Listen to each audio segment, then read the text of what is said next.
కొడుకు కోసం ఎదురు చూస్తున్నానన్నయ్య. ఆ నా కొడుకు అడవిలోకి పారిపోయి అతి క్రూరమైన వాళ్ళతో చేతులు కలిపి వాడు అనుకున్న పని చేయడానికి ఏదో ఒక పన్నాగం పండుతాడని మనకి ఒకటి ద్వారా ఇన్ఫర్మేషన్ వచ్చిందన్నయ్య. ఎవడు వాడు? Rowdy Hitler. రౌడీ హిట్లర్ అవునన్నయ్య.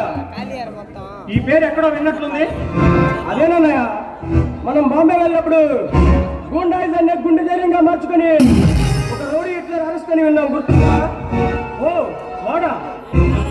అవునన్నయ్య, వాడు ఇప్పుడు జైలు గోడల బద్దలు కట్టుకొని మన రాష్ట్రానికే వచ్చాడు. వారికి ఆశ్రయం ఇచ్చి మన గెస్ట్ హౌస్ లోనే ఉంచానన్నయ్య. వెరీ గుడ్ సత్య, చాలా మంచి పని చేశావు. రే జయసింహ, రాజకీయం అంటే ఏమిటో తెలుసారా నీకు? అంటే రావణాసుడు,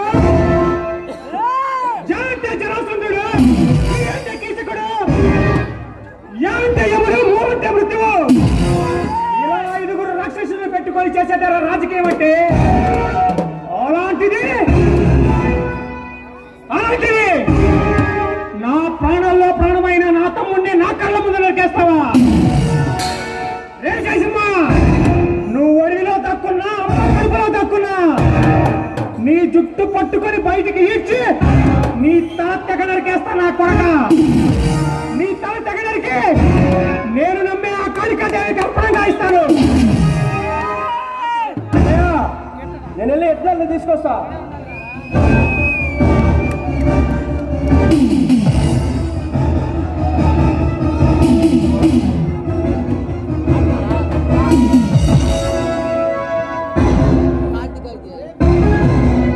ముళ్ళుతోనే తీయాలి, వజ్రాన్ని వజ్రంతోనే కొయ్యాలి, శత్రువుని శత్రువుతోనే చంపాలి. కత్తి పట్టిన కలెక్టర్ గారికి కత్తులతో కబాడీ ఆడుకునే ఈ రౌడీ హిట్లర్ గాడే కరెక్ట్.